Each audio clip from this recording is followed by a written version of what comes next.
What's going on? We're back. Thank you. You are far too kind. You could have been anywhere in the world, but I'm so glad you are here with me. Jesse Holley, Unfiltered with Jesse Holley, episode 6. We're churning these things out, man. We are getting in the groove of things, man. And I thank you so much for being here with me and joining me as I try to give you my best every single day. And like I always tell you, I like to come and give my motivation from the top. And the one thing that I know for a fact, when it comes to excellence is never an accident. Aristotle said this. Let me read this for you what Aristotle said. But here's what he said. He said, excellence is never an accident. It is a result of high intention, sincere effort, and intelligent execution. It represents the wisest option among many alternatives. Choice, not chance, determines your destiny, dreams, and values. Excellence is not an accident. Anything that you want to have in life with the level of excellence, it's not an accident. You have to put the time, energy, and effort into it. And if you do those things, you will run into excellence. So continue to put forth the effort of excellence so that you understand and know that this is not an accident. Ever, never, ever. You got it, man. You got it. The only time you fail in this thing is when you don't try. And I'm a living, breathing testament of that. I failed every time I didn't try. And every time I gave effort and I walked in my gift, success and excellence and all the things that I wanted surely followed that. So just let that be the guiding light to whatever it is that you want to do. Excellence is not an accident. All right, let's dive right into this thing, man. And I first want to say rest in peace to the godfather of scouting, Gil Brandt. We lost him at 91 years old. I don't have any personal stories about Gil Brandt. Was around him, I met him. But his impact in the National Football League, not just for the Dallas Cowboys, but for the National Football League, it says a lot about a guy. You want to speak about excellence.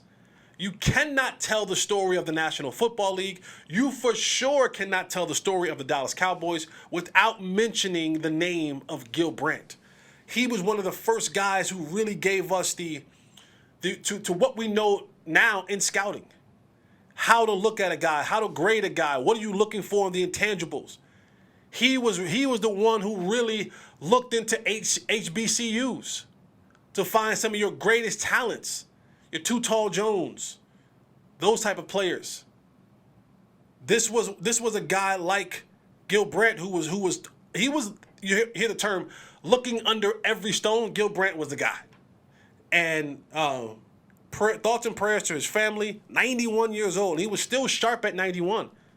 Still sharp at 91, still being able to go out there and do his thing. Up until about a year or two ago, he was doing the show. 90 years old, 89 years old, he was doing a show for like XM Radio or something like that. So our thoughts and our prayers are with the Brandt family. We lost a legend, but his fingerprints are on the game of football forever and ever and ever. And the biggest fingerprints that he have on is on the Dallas Cowboys. Yes, he was there in elite, but the Dallas Cowboys. And I got to thinking today, building this show, and I've been kind of keeping a little bit of content to myself as we get ready to go next week, which is game week, which is really live, and I get to bring all that fun stuff then. But I start looking at this team, and the more I look at the Cowboys, the more I see this roster, and the more stacked I see this roster is on all sides of the ball. Football, defense, offense, special teams. I don't know about the kicker. We're still under that. Brendan Aubrey is still under investigation. We don't know what he is. But then I ask myself the question, because at the end of the day, it's a team game. Football is a team game played at its best in an individualistic form. Football is 11 on 11, and who can win their one-on-one battles the most? That is the bare bones of what football is. When you watch the game, you can have 10 guys doing the absolute right thing, and one guy not, ruins everything. ruins everything. So there is a bunch of one-on-one battles that are going on in the belly of this team game. And so while we want the team accolades and the awards, we want the NFC East trophies, we want the AFC trophies, we want the whatever the conference your team plays in. We also want the division championship trophies, but ultimately you want to be able to hoist the Lombardi, which the Cowboys hadn't done in 30 years. It's been a really long time since they've been in serious contention for that. Like really, really, really being in contention for that. And I look at this roster and I'm looking at it and I'm staring at it and I'm breaking this down. I'm looking at players and positions. And I started to think to myself, and I started to say, man, this is a talented group. They have the ability to really be able to do some things both as a team and individuals. And I started looking at some of the big individual awards, MVP, Offensive Player of the Year, Defensive Player of the Year. And I thought to myself, could the Cowboys, stay with me now, walk with me, could the Cowboys run the table in individual awards? I know that we all want the big award. I'm with you. I'm there. Trust me. I tell people all the time, nothing is more. See, you guys want a championship, and I want a championship too. But I think a lot of times we want championships for different reasons. If I'm being honest, if I'm being unfiltered. You want a championship as a fan because you're a fan. And that's what fans want. They want championships. I always say I'm not a Cowboy fan. I'm a Cowboy. I'm not a Tar Heel fan. I'm a Tar Heel. I'm not a Roselle Ram fan. I am a Roselle Ram. I gave a little bit more than you. I gave a little bit more sweat equity than you. So I don't put myself in the fan category. I put myself in the place of I am that. I am one of them. I am a Dallas Cowboy. I am a North Carolina Tar Heel. I am a Roselle Ram.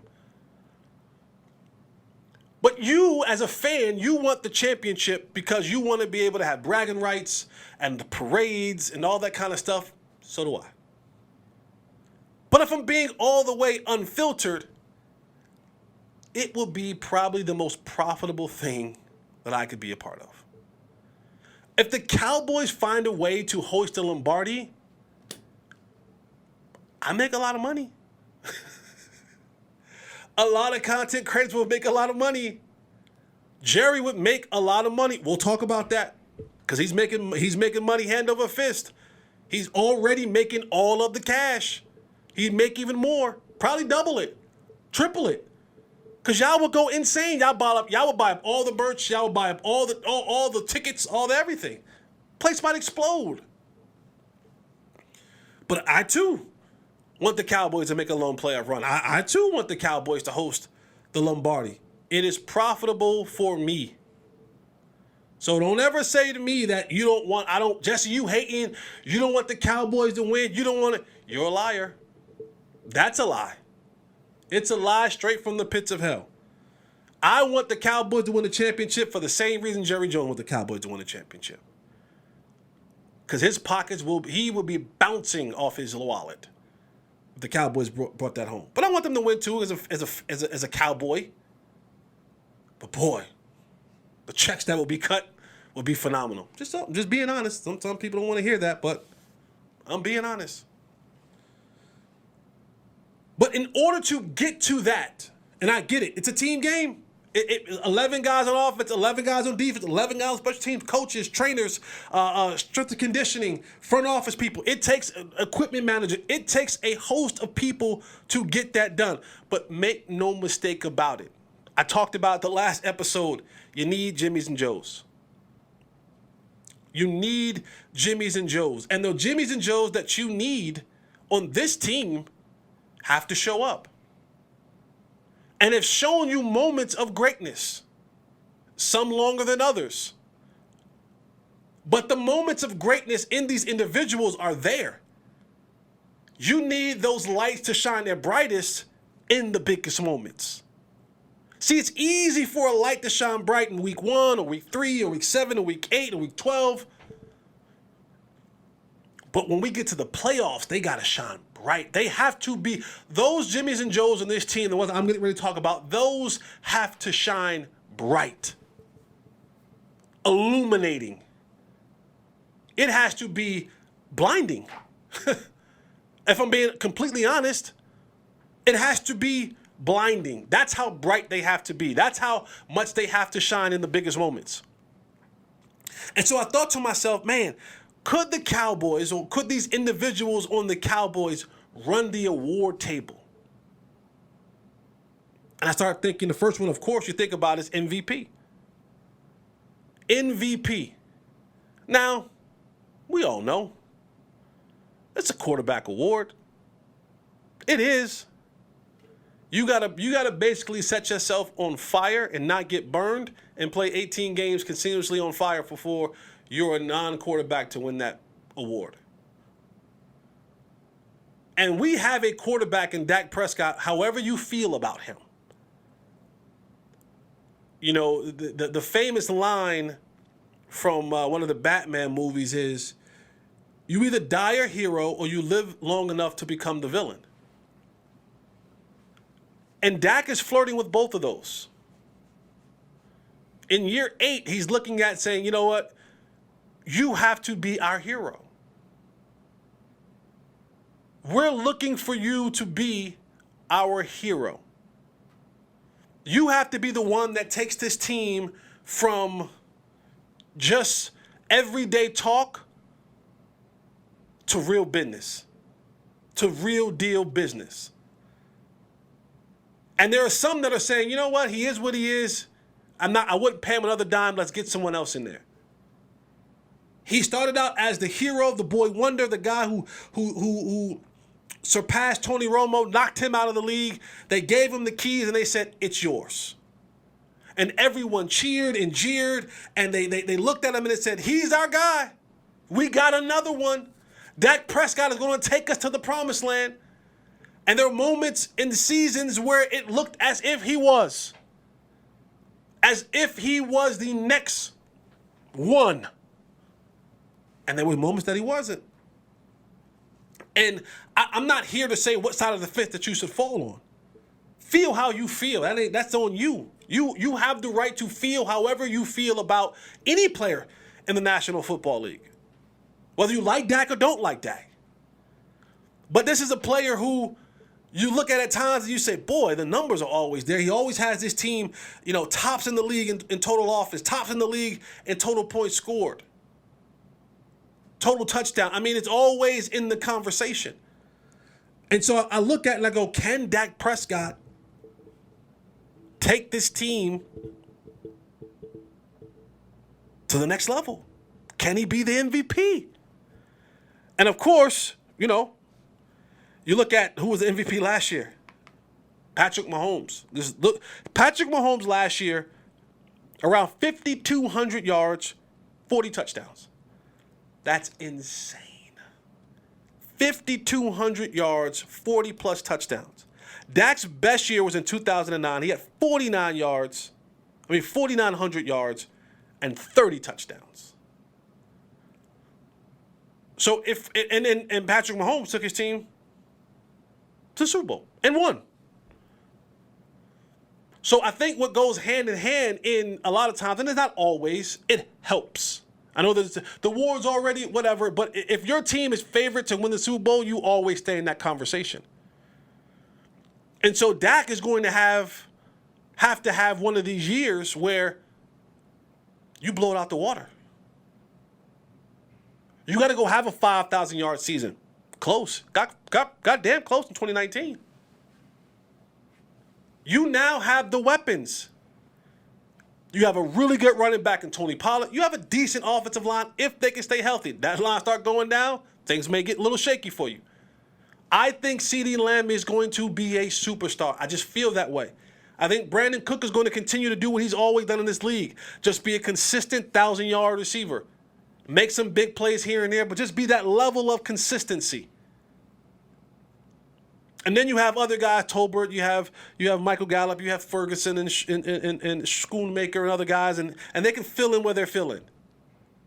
But there's more than enough here to put you in that category. And then ultimately you got to win games. You got to win games. And there were times in the season where Dak early in the year was in that MVP conversation. 6, 7, 8 games into the season. And then when you get to that kind of that second half of the season where you got film out there, can you be able to keep that same trajectory pointing towards the stars? Is there a fall off? He needs to rebound from what he was last year. But is the potential to be an MVP in him? I think so. Will he be? I don't know. But it's in him. We've seen glimpses of, we've seen stretches of football where he was the baddest man on the planet. With Aaron Rodgers, with Patrick Mahomes, with Tom Brady, with Lamar Jackson, with Joe Burrow. I mean, there has been pockets of time where he had pockets where he was the baddest joker out there. Sustainability is important. From start to finish is important. Maybe they're able to run the table. Maybe he's able to run the table. I think the potential is there. Getting deep into the playoffs, maybe getting a chip, that helps. That helps. Regular season is great, you know. They say that the award is kind of announced before the, but if your team is rolling to the chip, you in that conversation. The next one was Defensive Player of the Year. And this is a guy who was Micah Parsons, right? We can even talk about, now this goes, I know, I'm not going to pull another hamstring with this stretch, but it's a possibility. We talk about Micah Parsons maybe being the MVP of the league. Now, you're going to have to break the sack record. That's going to have to be the first thing that you do. You're going to need a couple INTs, couple pick sixes. But if you go and get 25 sacks, you beat the 22 and a half and go get 25, about 3 picks, 4 picks, one of them back to the touchdown, a fumble recovery, you get about 2 or 3 touchdowns in that thing. Oh Nelly. I know for sure when you're Defensive Player of the Year. And Mike is a guy who, while I talked about Dak having, Mike has actually sniffed it. He's been relatively close. In his rookie year, I think he was third. T.J. Watt, Aaron Donald, and then it was Micah Parsons. Last year, he was runner-up to Nick Bosa. Bosa finished the year 18 and a half sacks. Micah finished with 13 and a half. He fell off. At the end of the year, he had 1 sack in the final 6 games. You cannot win Defensive Player of the Year falling off like having that. I get it. He was hurt. He was a little bit hampered, slowed down. That's the life that he's going to live, rushing the passer and not playing at that linebacker position, playing more defensive end. But Mike is the kind of person, the talented kind of person who can actually win. Like, legitimately win that award. The Defensive Player of the Year award. No doubt about it. In fact, if I was a betting man, which I'm not, and I don't know what the odds are in Vegas, but I'm sure he's in that conversation. You got, J.J. Watt, of course, you got Nick Bosa. If he decides to come back and play this year to defend his title, Micah Parsons in that conversation. Don't forget the other dog in L.A., Aaron Donald. But Myles Garrett is in there. But he for sure is poised and ready to take that next step. And he's the one that's been, like I said, he was third in 1 year. He was second last year. It seems as if the next step is to go ahead and win that thing. To take that generational talent that he has and move into that spot as the best defensive player in the league. He looked that way in training camp. He looked unblockable in training camp. Now, you can say that's Tyron and he's old, or that's Tyler and he's kind of young, and the offensive line is what it is, but I mean, he's made a lot of left tackles look really bad in his 2 years in the league. He put on an extra 10 pounds. I hope it can stay. I don't think it will. I just know that once you get into the season, you don't lift as much. You're not eating as heavy, but you're still practicing at a high level. That weight falls right off of a guy who's already running around crazy. Well, his type of energy, Micah never sits down. So it's going to be difficult for him to maintain that weight, but hopefully they're able to properly give him the snaps and reps. Because here's the way I feel about that. Now that we've discovered that Micah Parsons is one of these guys who is a rusher and should be rushing, any play that Micah Parsons isn't rushing the quarterback while he's on the field is a wasted play. Just my opinion. If you're ever dropping Micah Parsons back into coverage, wasted play. It's a wasted play. If he's not coming forward downhill in some way, shape, or form, getting after the quarterback or getting after the person who has the football, it is a wasted defensive rep. If you're dropping him the coverage or you're using him as a spy or whatever it is that you may be doing, if Dan Quinn is doing that, then you wasted a rep. You wasted an absolute rep because Micah Parsons should be going one direction and one direction only, and that's downhill at whoever has the football. That's it. That's it, and that's all. Anything else is uncivilized and a wasted rep. The Lions should be in attack mode at all times. You got Trayvon Diggs and Damone Clark and Gilmore and Wilson and Curse and all. Let them guys play coverage. Let those guys be a spy. Let those guys be a robber. Let those guys play zones and mans and all that kind of stuff. Micah should be one direction. Coming right at you. I think he's another one who's poised. If anyone we've seen on this list that I'm going to name, he is the one that is the closest and almost kind of clear-cut candidate to win that award. Wins help. Wins definitely help. The Cowboys are going to be on TV, so they're going to be seen by the national media. They're going to be seen by a national audience. The more you win, the more you... Of course, we see what the coverage already is of the Cowboys. You start adding, 6-0, and 7-0, 7-1, and 8-1. Now people start looking up and going, whoa, they're legit. Not just on paper, but actually on the field. That helps in the voting. You get folks on your side when everybody's watching your football team. I think Micah's close. If anybody, he's the closest. He got to just stay healthy. And the thing about Micah right now, he's so young, and he has this aggressive innocence where he doesn't even know how to slow himself down. He doesn't know what the off switch is, which is great, which is phenomenal. He doesn't know how to pace himself. He doesn't know sometimes you're like, you know what? Maybe I should come out for a play. Get a blow, get back. He wants to be in there at all times. I get it. I understand it. I just don't want him dropping back in coverage. But there has to be a fine line between letting the dog off the leash, but also being able to leash the dog when you need to. See, a good, trained dog, attack dog, knows the difference between when someone goes, get him, and when they go, heel. And Dan Quinn has to have that leash. He has to be able to have that control of understanding when, get him. Heel. You got to relax. You got to just take a moment.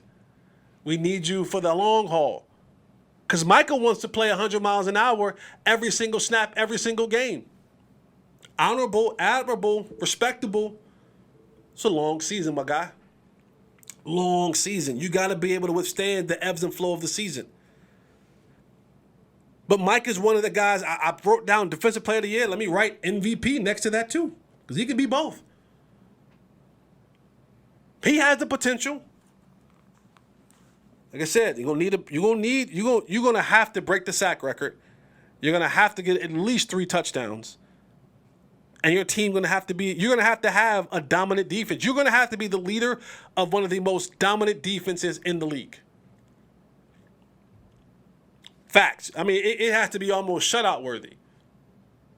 I know that we live in this play hard, play fast, play the football in the air, but to get to MVP, Defensive Player of the Year, I think he can get that without a shadow of a doubt. But to get MVP, which I think he does have potential, you have to have history-making defense. I'm talking, 85 Bears, 01 Baltimore Ravens type defense. Like they have to talk about your defense in that aspect. This team can get turnovers. They've led the league in turnovers the last 2 seasons. They can do it. And he can be the leader of that defense. And then I went Offensive Player of the Year. The Offensive Player of the Year last year was Justin Jefferson. And when I started looking at his numbers, I was like, oh, I see why. 1,800 yards and 8 touchdowns. With Kirk Cousins. Now, I'm not saying Kurt's a bad dude, but we all know Kurt is two Kurts. It's Kurt Cobain with the chains, and he's doing all this, and then it's Curtis. I don't know if that's his real name or not. It's Kurt. But Justin Jefferson, 1,800 yards and 8 touchdowns last year. And I think Offensive Player of the Year can be a guy like CeeDee Lamb. I think he is. If there is a elite tier of receivers, Devontae, Justin, Chase, Tyreek. I may be missing somebody. I think CeeDee falls right underneath that level. He's not in that elite level. He's not in that He's not in that Justin Jefferson, Jamar Chase conversation right now. He ain't too far. He is not too far. Last year, CeeDee had 1,350 yards and 9 touchdowns. And Dak missed 5 games. Not bad. Not bad when your starting quarterback missed 5 games. If you kind of just, extrapolate that out, if he averaged 80 yards a game, that puts him over 1,600. Conversation changes.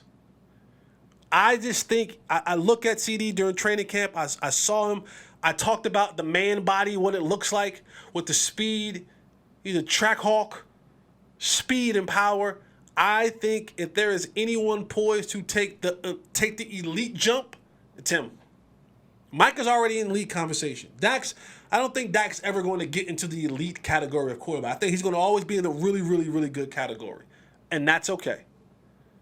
I think CeeDee is the next one on that list that's going to take that elite jump from a skilled guy's perspective. I just do. I feel it in my heart of hearts, and maybe it's the receiver in me, but when I look at the body of work that he put in this last season, this offseason, what he looked like in training camp, I'm hoping and praying with this West Coast offense and how it's going to be distributed that this is the guy who takes that elite leap, that he goes to that next level. I think he is. I do. I don't want to be wrong about this. I don't want to come back to you guys in late January, February and go, he's still really, really good, but he didn't ascend into that elite category. I just feel it. Like I feel it that he is next. He is next to make that ascension into the elite category, over 1,500 yards, between that 9 and 12 touchdown type of season, where now the next season you're talking about, maybe you're talking about him as being Offensive Player of the Year. Possible. But that conversation now is, well, it's Tyreek Hill and it's Jamar Chase and it's CeeDee Lamb. It's CeeDee Lamb. He in that conversation. That's what I want to happen a year from now. I want us to be able to, I want to sit here next year and I'm doing episode 105 and I'm saying, we have an elite receiver. When you speak of the elite, when it comes to pass catchers, 8-8 is in that conversation. CeeDee Lamb is in that conversation. I think he can run the table in that category, in the Offensive Player of the Year. Now, he plays a position that you need a lot of help. I need the offensive line to block. I need the running back to pick up their deal. And I need the quarterback to actually throw me the ball, which I think Dak will do. CeeDee Lamb is the bona fide number one receiver on this offense, without a shadow of a doubt. No question in my mind. He is the number one. He is numero uno. Dad says throw up the X. He is the X. CeeDee Lamb is the X factor of this offense. I know we're talking about the run game and all that kind of stuff. CeeDee, it's CeeDee. He's going to have to be the guy to make the big plays. And other guys will make plays, but he has to be a man amongst boys. He has to stand out. He has to be the creme de la creme. He has to be elite. He has to be elite. And if there's anybody on this team that I am willing to bet the house on that they take that step, I think it's going to be him, barring any injury. Football's a 100% hurt business, and at any given time, you could be on an elite trajectory, and the turf can get you. ACL. Ankle can get you, knee can get you, shoulder can get you, whatever it may be, hand, thumb, finger, whatever, concussion. But barring any of that act of God stuff,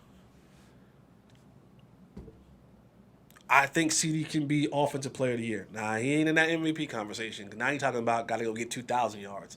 That ain't happening. Sorry. It just ain't. It just ain't. But he on deck. He on deck to enter that next class of receivers of eliteness. So when you hear that, that's CeeDee. Let him in. Justin, let him in. Jamar, let him in. Tyreek, let him in. He's coming. I firmly believe that. And I think that those are the guys that can kind of run that table, man. And I would love if two of these three guys get that, if CeeDee's Offensive Player of the Year and Micah Defensive Player of the Year, I think this team finds himself in a much better playoff situation. If Dak's MVP and Micah's Defensive Player of the Year, I think they find themselves in a much better playoff situation. It's going to take the individuals to do extraordinary things for this team to have extraordinary success. It is.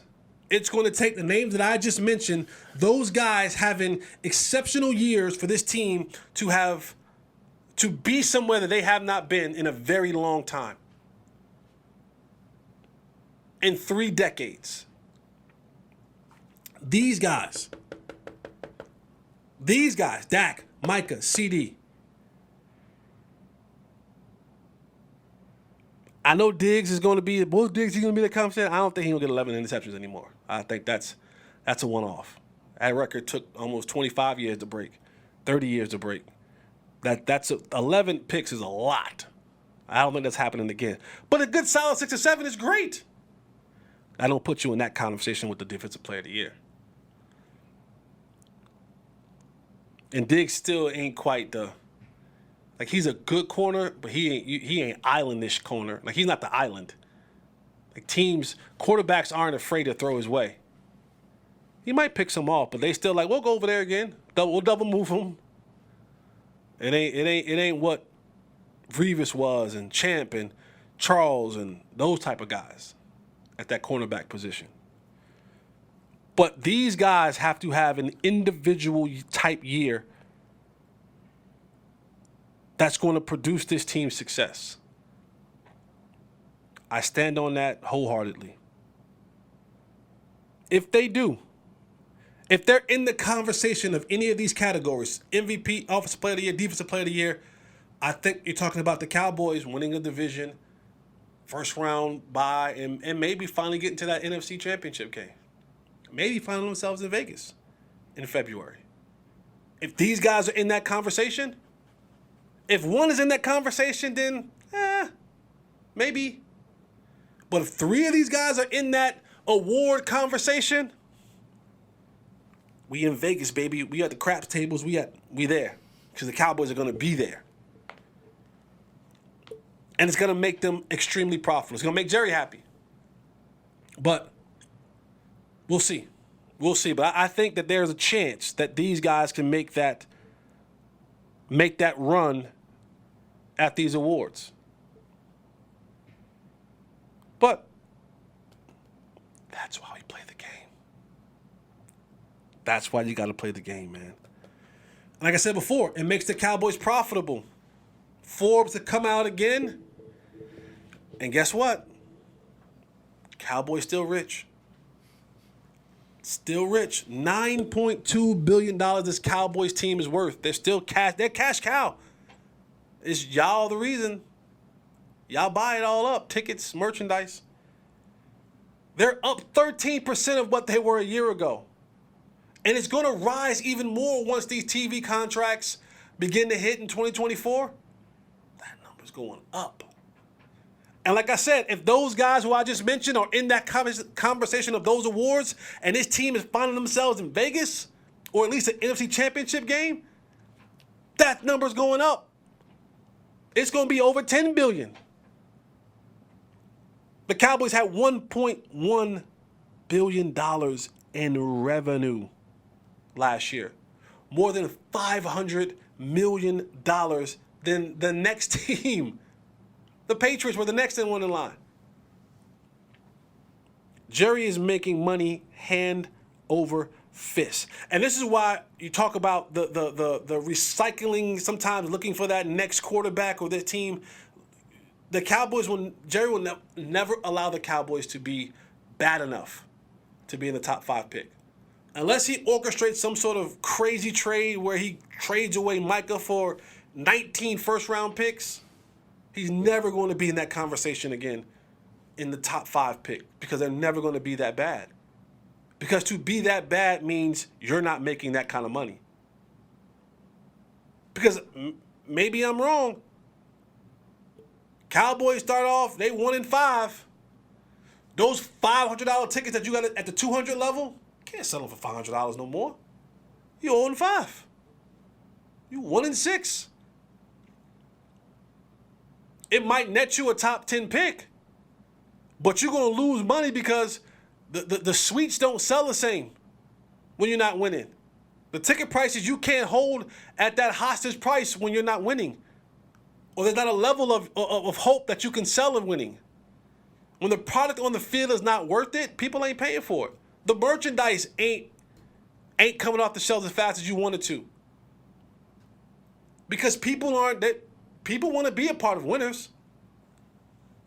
They want to show their team's spirit when it's winning. When a team is rolling, Cowboys always have 2, 3, 4 guys in the top 10 of jersey sales. Because they're always in the conversation of what we can possibly be. That's music to Jerry Jones' ears. What I think at times may be more important than it's between you and I, championships. This is between you and I. Do not tell anybody else I said that. This number, $9.2 billion. I think sometimes hoisting a stack of money feels better in his hands than hoisting a Lombardi, especially when he's already done it 3 times in the 90s. Been a long time since he's done it. But what do we always say? Cash is king. You ask any player in any sport who has not won a championship, I repeat, who has not won a championship, and you gave them an option. Hey, you want the bag or the trophy? I'm willing to bet 99.999999% of the people are going to say, trophy looks good, give me the bag. Owners are no different. Jerry can say he's the owner, the general manager. He's a businessman. And only one thing matters when you're a businessman. It's the bottom dollar. It's the bottom line. Does my bottom line make profit? Am I raking in the bread? That's what a businessman's talking about. Make no mistake about it. Who Jerry is at his core, not a football evaluator. Who Jerry is at his core, not a talent evaluator. It's a businessman. And that 9.2 number with the billion, billion sounds a lot better than trophy. Now, getting the trophy may add some more billions, but at this point in time, he's making billions and ain't even sniffed the trophy. The businessman at the end of the day. This is football is a business. Bottom line. Point blank, period. A business. And he's the best at doing it. And the numbers show. Forbes says it for the last couple years. Cowboys are the most recognizable and the most richest. And the number keeps going. I remember when it was 6 point something. I remember when it was 7 point something. Now it's 9 point something. Next year it's going to be 10 point something. Yacht gets bigger. Jet gets bigger. Copter gets bigger. More properties, more oil. More reusable energy projects. More real estate. More partnerships. Those aren't slowing down. At all. And I keep selling hope. The number keeps going up. The Jones bankroll, legacy of bankroll gets bigger. Steven's share gets good. Charlotte's share is good. Shy and Paxton and all the rest of the grandkids, their share looks good. We're all going to leave this earth at some point in time. Some of us will need a little bit of assistance for funerals. Some of us will be Jerry Jones. They won't need a dime. I might need a GoFundMe account. No, I hope I got insurance. I hope I don't need a GoFundMe account. I have life insurance. A nice little life insurance plan. My people will be good. They ain't going to be like Shy in them. But Jerry Jones is a businessman. Football, to me, is a means to which he gets to that business. And the bottom line of any businessman, the most important thing is the bottom line for any businessman. Are we making bank? And nobody is doing it better than Jerry. It is what it is. All right, we're going to go around sports. This kind of next couple things are maybe near and dear to me. I'll start here. The ACC had a ruling that came out. They extended the invitation to SMU, Stanford, and Cal. It was basically unanimously agreed upon that those three teams will now be entering the ACC. I don't like it, just to be perfectly honest with you. I don't like it. One, those teams to me, they're not good enough really. Let me try to think before I say this. Look around, maybe Stanford and golf. But they're not really good enough to bring any type of... It's not like when Texas comes to the SEC, they bring a level of watchability. Like SMU doesn't bring any watchability in basketball, in football. Same thing with Cal, same thing with Stanford. Stanford has an okay basketball program, but it doesn't bring anything to the table to where we're like, boy, that's going to really boast what we do. Then you talk about travel. I've heard some reports say that they're only going to travel to the West Coast bi-yearly. I heard some say for other sports that are non-football or basketball, which are the big revenue-generating sports, that they're going to use Dallas for a hub. Meaning that teams will meet to play in Dallas. The Cows, the Stanford games, whether that be baseball or whatever other sports, the Olympic sports, that instead of having to travel from coast to coast, because at the end of the day, right, it's all about the student athlete.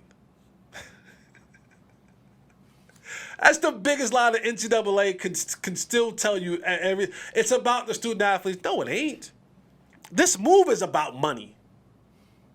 It's never about the student athlete.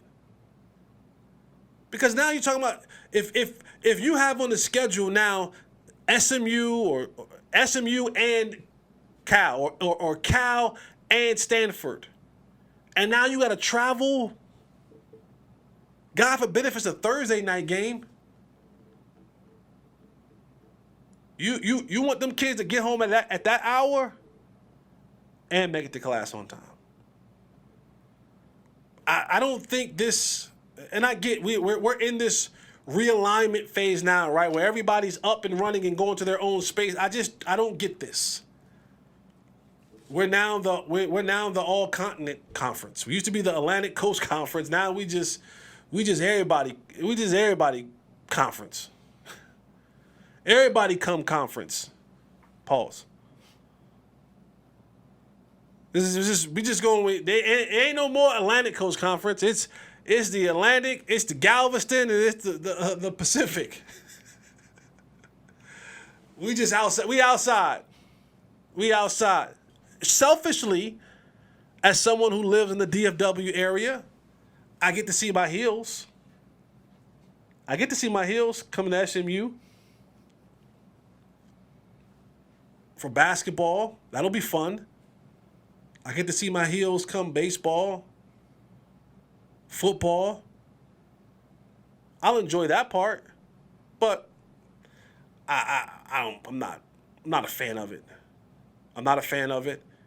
And honestly, we're not a good enough conference across the board. And football is the moneymaker, right? And so when you look up and you say, who's the powerhouse in football? It's Clemson. Clemson has been the powerhouse in football for some time now. Dabo has figured out a way to get recruits to come to Clemson, to South Carolina, and he's built the program. Deshaun Watson helped that. Trevor Lawrence helped that. But that might be a team when you look up in a year or so or two or however this thing is going, they might say, you know what? We out. We're going to the SEC. And I'm a Tar Heel through and through. That's probably the only team that can leave this conference and go to that big boy conference, the SEC, and still compete. Dabo does a phenomenal job in recruiting. They have the facilities. They've competed at that high level before. So now if you lose Clemson, that even kind of brings the credibility of your football as a whole down even more. And these guys aren't good enough to up that. You know what I mean? Like, it doesn't even give the feel of trying to recruit certain areas and make a, like, who going to have a rivalry with now? Carolina and California? That don't even make no sense. It doesn't even feel right. Georgia Tech and SMU. It doesn't even feel right. But nothing stays the same. Change is inevitable. The only thing that is consistent is change. And so the days of us being used to that Big 10 or Big 12 or Pac-10 or Pac-12, whatever it's called now, and ACC and SEC, those days, it's changing. The Big East is changing. And now this thing is getting to a place where who knows who's going to be where? We don't know. I'm going to still cheer for my Tar Heels. I'm a Tar Heel through and through. Whether they're in the ACC, AAC, SEC, I don't know. Wherever they go, I'm going to cheer for them. But this doesn't feel right. Doesn't feel like. I do believe this. I do believe that we're getting to a point, into a place where NCAA, count your days, my boy. Count your freaking days.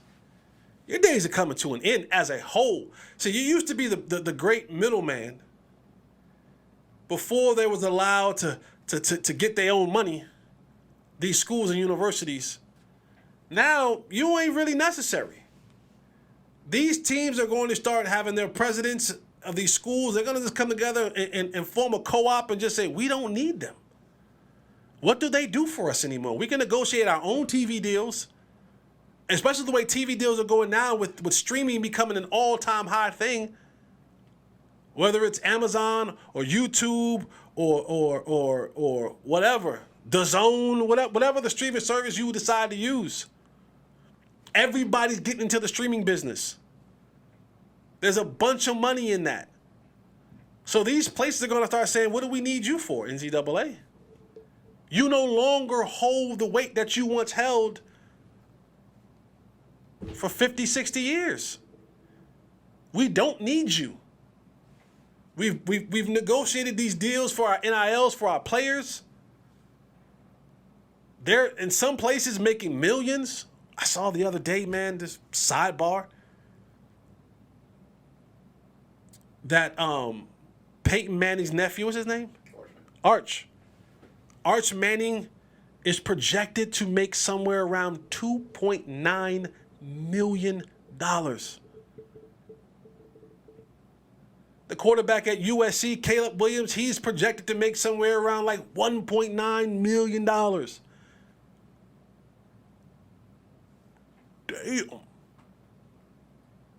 NCAA, we don't. You're becoming the annoying middleman now. These teams have a direct connect with the plug,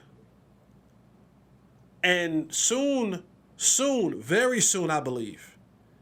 I think it's going to start in the SEC because they have the most power.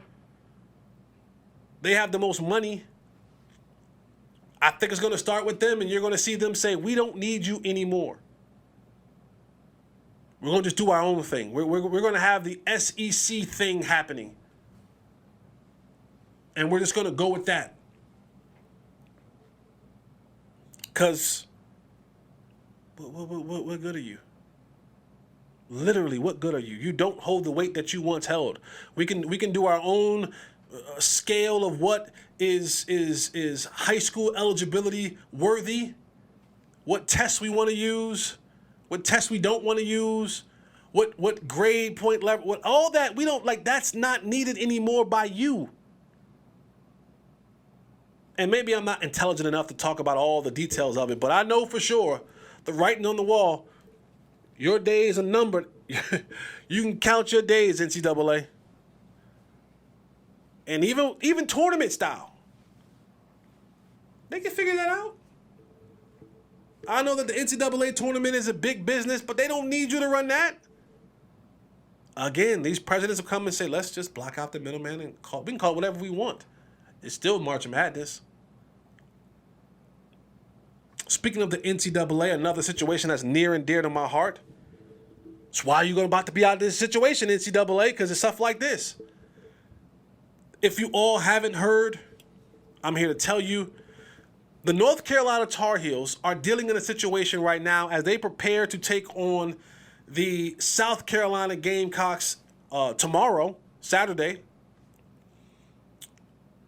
You're watching this probably today. But they'll be short one of their star players, Tez Walker.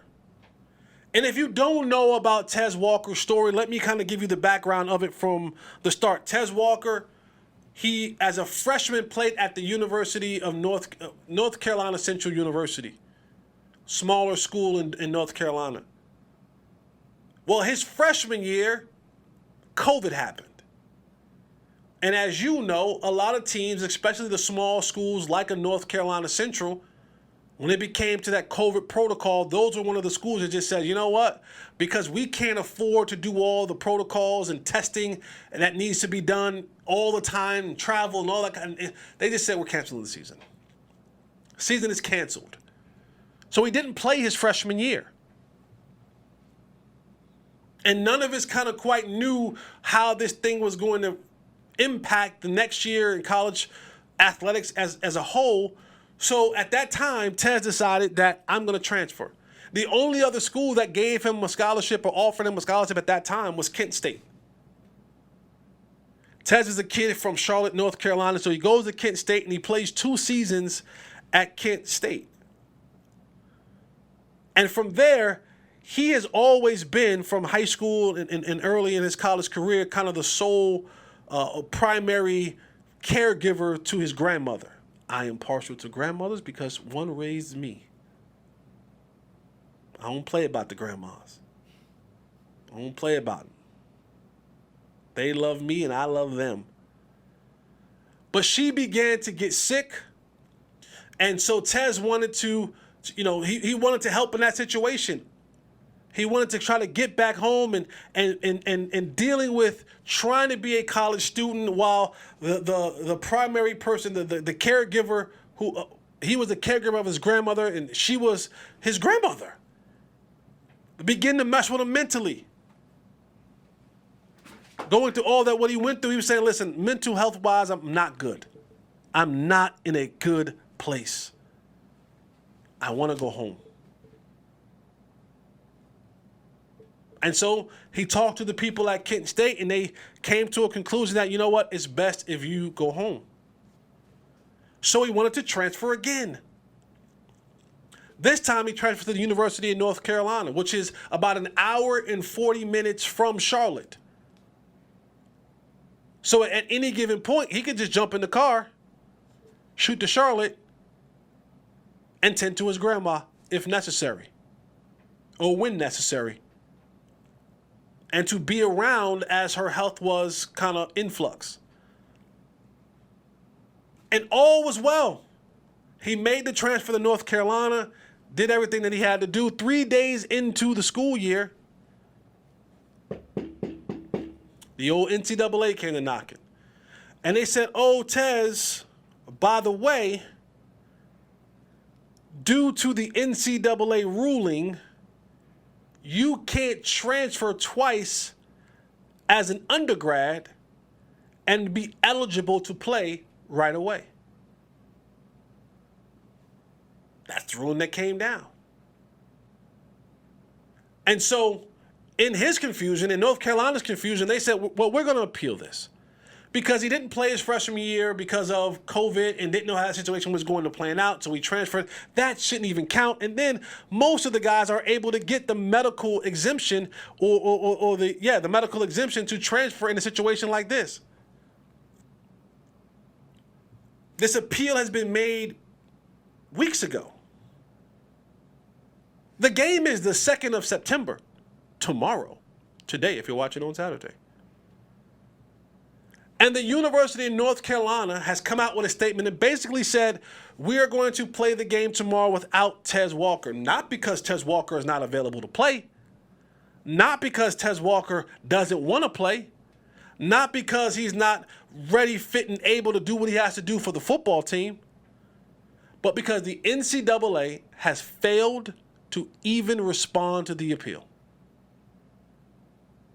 They haven't even given him an answer. The NCAA has basically sat on this thing and said, we get to it when we get to it. What? Despite what this may mean for the Tar Heels and their offense, because he's slated to be one of the best players. I know people are going to say he wasn't the best player, whatever. Cool, that's fine.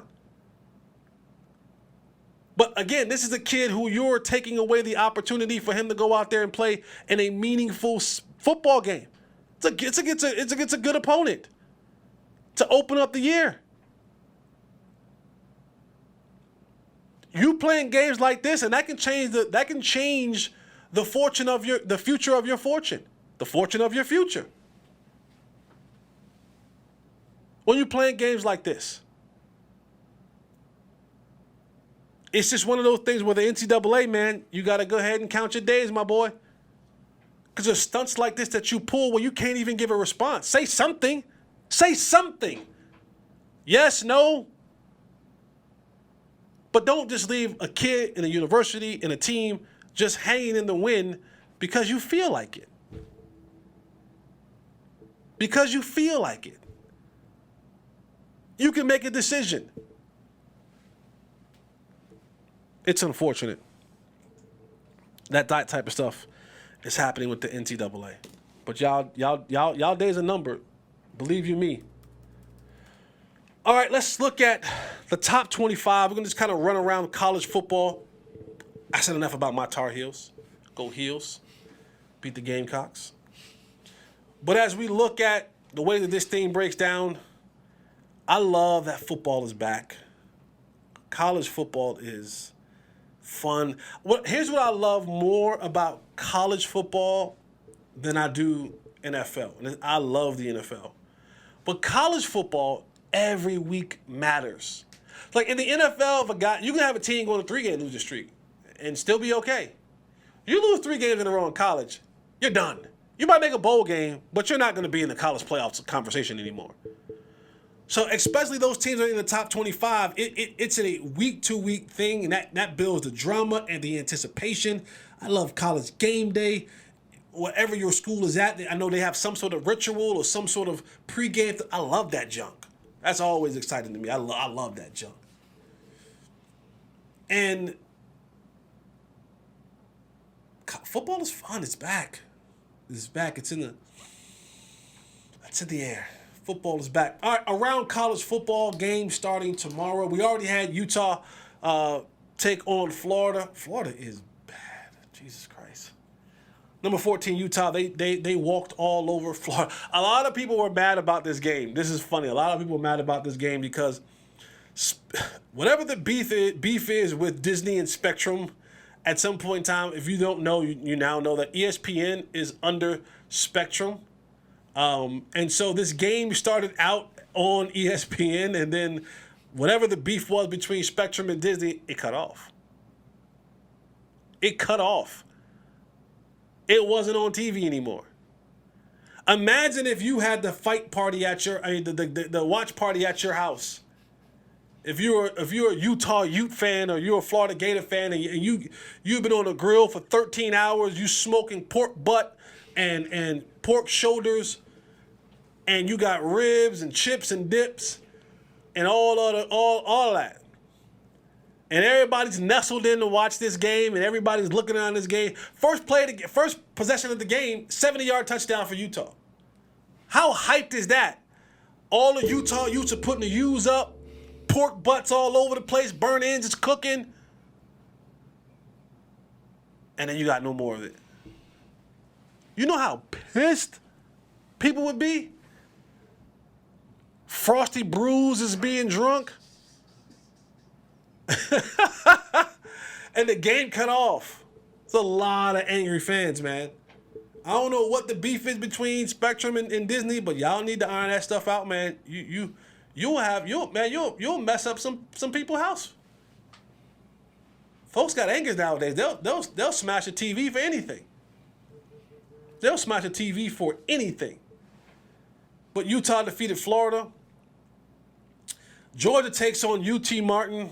That's one of those games Deion used to talk about. See, this is the game that Deion used to talk about. Deion used to always say, if you gonna bring us in to stomp us, at least pay us accordingly.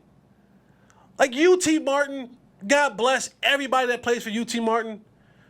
Georgia is going to beat the living hell out of UT Martin. I hope that this is worth it, because those kids don't have a chance against Georgia. Michigan takes on South Carolina. Ohio State at Indiana. Alabama, who a lot of people, number 4 team in the country, a lot of people are saying Alabama, they're back. They're back. Georgia has something to say about that. People are saying you can't keep Nick Saban down forever. Alabama at Middle Tennessee. USC at Nevada. Penn State at West Virginia. Number 10, Washington at Boise State. Number 11, Texas. Texas Texas has, I think Texas only travels out of the state of Texas twice this year. This entire year. Texas will be the home favorites in a lot of these games because they don't have to leave the state of Texas. Like they go to Alabama. Iowa State. They go to Alabama and Iowa State. Other than that, every other game is in the state of Texas. Crazy. Yeah, that's wild, right? That's wild. So Texas, they ain't got to travel far. They headed right up the street to Houston, take on Rice. Tennessee at Virginia. Notre Dame at Tennessee State. Oregon at Portland State. Kansas State at Southeastern Missouri State. This is going to be a big one right here. Number 17, TCU takes on Colorado right here in Fort Worth. That's going to be a big game. Deion is into this. Will this be the most watched game, you think, this weekend? I think if we're making bets, I think that this might be the most watched game this weekend. And it ain't because of Sonny Dykes. No offense, Sonny. It ain't because of you. It's for prime time. People want to see prime. Said it in my last episode, like the Floyd Mayweather effect. You love him or you hate him. There's no in between. You either love Deion, must be the money, or you don't. You want to see him win, or you want to see him get the doors knocked off. Well, we'll find out tomorrow. Number 19, Wisconsin is at Buffalo. 20, Oklahoma at Arkansas State. My North Carolina Tar Heels, number 21 in the nation, takes on the South Carolina Gamecocks. This is going to be the battle of the quarterbacks. This is going to be a good one. This is going to be, we won't have Trez Walker, but that's okay. We got Drake May. Drake's going to be nice. I'm telling y'all, Drake's going to be nice, man. He's going to be one of those guys at the end of the year. He's going to be like Heisman. He's going to be in that Heisman category. Spencer Rattler, remember he was at Oklahoma, transferred to South Carolina, had some big wins last year. But this is a guy who he's been looked at as one of the primetime quarterbacks in this class of quarterbacks.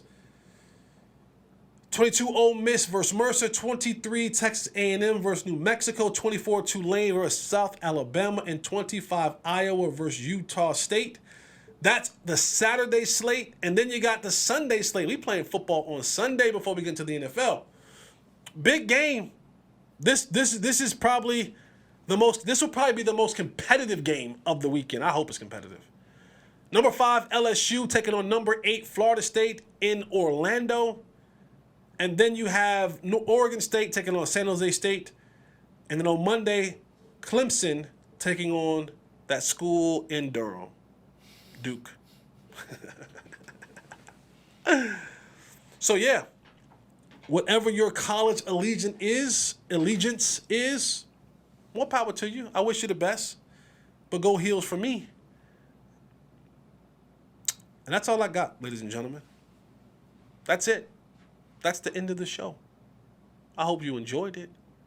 I hope I lighted you some way, shape, or form. I hope that I made you feel better. My ultimate goal every time I do a show, I want you to laugh. I want you to be informed. And I want you to go, I never thought about it that way. If you do those 3 things, I did my job.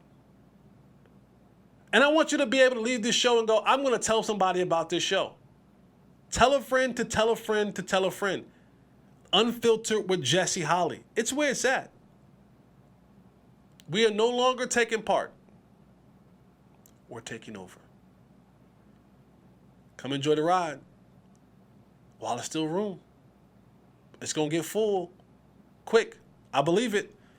I believe it's going to get full quick. Won't be no room for you then on the bandwagon. Come get on the Unfiltered with Jesse Holley bandwagon now. Tell a friend to tell a friend. Even we have all the Instagram, Facebook, YouTube, all the Spotify, Apple. If you're not a visual person, I'm fine. I'm cute. The thing they say in media is make men want to be like you and women want to be with you. That's what they say. That's what they say. Make men want to be like you and women want to be with you.